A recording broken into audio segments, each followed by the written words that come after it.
not the teacher, and I'm not actually in charge, and I can't actually give you homework, but I gave you voluntary if you feel like it homework yesterday. And my question for you to think about, both then and now, is once again as follows. If somebody came along and they gave you 3 time travel tokens that you could use on your own life to go back and see stuff or change stuff or whatever you wanted to do, what would you use those 3 tokens on? My guess is that for those of you hearing it right now and thinking it through on the fly, and for those of you who had a day to think about this, you came up with something that sounds a little bit like this. I bet a bunch of you were like, I would use that to go see something beautiful. Something that was a moment where everything about life was right, that horrible tragedy that would happen later hadn't happened yet. Everybody was there, everything was right, things weren't broken, we were filled with optimism, whatever it is. I bet some of you would go back and see the beautiful thing. I would guess that if you had a time travel token that had to be used once again on your own life, not to go hang out with Abe Lincoln or anything like that, I would guess that some of you would use it to go back and be more attentive to something you missed. I bet there are some of you listening who thought of that kid that you've only got 1 or 2 years left with under your roof, and you thought about the sweet moments when they were just tiny and little and they learned how to walk and they were figuring things out and you were looking forward to them being older. You were looking forward to them being the next thing, and you weren't in that moment as much as you could have been in that moment. And now you understand what maybe you let slip by a little bit, and you would use one of those tokens to go and drink that in the way every wise person in your life was telling you and telling me to drink it in, but we just didn't know how to as that beautiful moment passed by.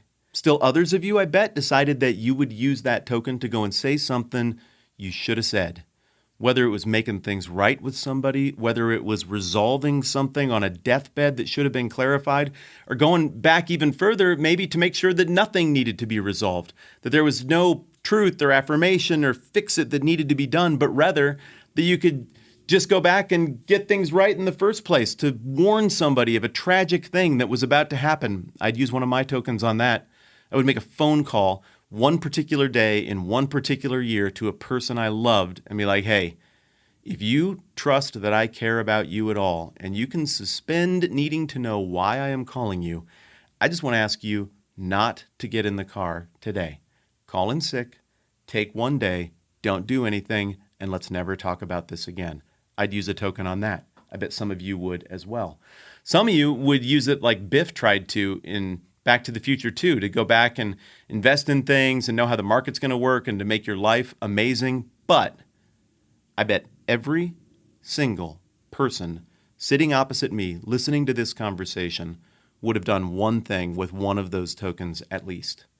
And that is to go back and unmake an awful decision that you made somewhere along the line. Maybe a secret thing that you did and you still hope nobody ever finds out about, because if they do, you can't imagine how much it'll hurt people you love or damage things that you've invested in. Maybe it was simply a very public, very wrong choice where you thought you knew what you were doing and your principles were in line, but it wasn't right. And history made it very clear you didn't make the right decision. Some regret, some hurt, something that you said, something that you did, something that you could have done but did not do. I bet every one of us would use at least one of our 3 tokens to go and try to unmake something that we got wrong, to try to fix one of those moments of abiding regret that is going to shape us and be with us until the moment we die, to deal with shame, to deal with failure, to deal with deep regret, to deal with injury that we inflicted on people we love or just innocent bystanders, is one of the most natural things and unavoidable things in the world for humans with a soul to wrestle with as long as they're alive. And for those of you who've been hanging out with me for a while, you know we talked about this stuff when we were in Matthew chapter 6 and looking at the concept of forgiveness. There is no such thing as atonement. You can try to square up accounts, you can try to make something better, but you can't unmake the stuff you did wrong. The laws of time and space and human memory and the butterfly effect say that once that thing is done, it is banked and it is real, and that's just something you're going to have to figure out how to make do with. Unless there is one character who is ultimately responsible for keeping track of all of that stuff.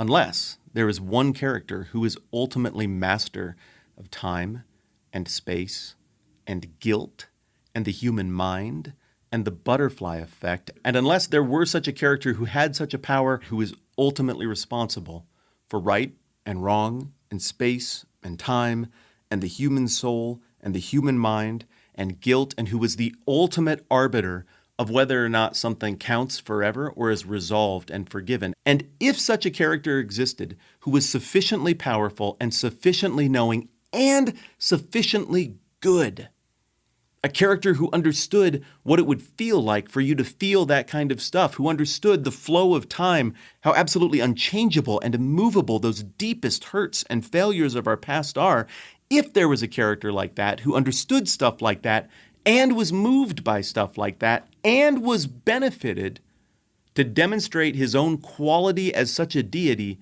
and was qualified and so inclined to do something about those points of guilt, well, if such a reality as that existed, then maybe something could be done about those deep, abiding hurts and regrets that you and I would use a time travel token on. But here's the thing. Of all of the forces that you and I looked at over the last chapter of Matthew 8, social forces, the force of distance, the force of time, the force of nature, the force of spiritual things, the force of disease, the force of otherness and social boundaries, the forces of physics, all of these things are immovable objects, but are any of them at the level of the soul as immovable as guilt, as that stuff that you, without me pushing you at all, went to in your brain that you would want to use at least one of those time travel tokens on? No, I don't think they are. I think that is the immovable force that shapes the human experience. It shapes how we think of ourselves. We try to purge ourselves of that by creating new ethical systems and by just pretending that we can rewrite our own history and make the thing that we know was devastatingly wrong just suddenly not wrong. Well, if I don't think it's wrong anymore, then I don't have to feel bad about that. But it doesn't work. There's something about us that knows when we broke something, and there's something about us that knows that some broken things can't be unbroken unless, once again, there was a character who was positioned properly to truly and meaningfully do something about the greatest immovable force of all, which is our justified sense of guilt locked into time. We might think forgiveness is a casual thing that you just throw out and you're like, it's forgiven. And from person to person, I guess it could be a casual thing. Just a thing where we're like, you know what, I'm just going to let this thing go, and that's cool. And it's life-giving, and it's awesome to give it or to receive it. But in the grand scheme of things, Jesus of Nazareth gets done demonstrating all kinds of authority over all kinds of the limitations we just talked about. And then we get into Matthew chapter 9, and here is the jewel in the crown. He is going to claim to have authority over human guilt, not just over our failures in the moment, but over our failures locked into time and calcified in memory and the ripple effect of hurt. He is going to claim authority over that, and he's going to do it in a way that goes beyond just rhetoric. I mean, like, I could do this if I wanted to, but he's going to demonstrate it in one of those beautiful marriages between the miraculous and the invisible spiritual realities that we get looking at the life of Jesus throughout the Gospel of Matthew. And that is where we're going to pick it up tomorrow. I'm Matt. This is the 10-Minute Bible Hour podcast. And if what we're looking at tomorrow is true, this is a bigger deal than being granted 3 time travel tokens to go and try to fix our own messes. Looking forward to gaming it out. I'll catch you mañana.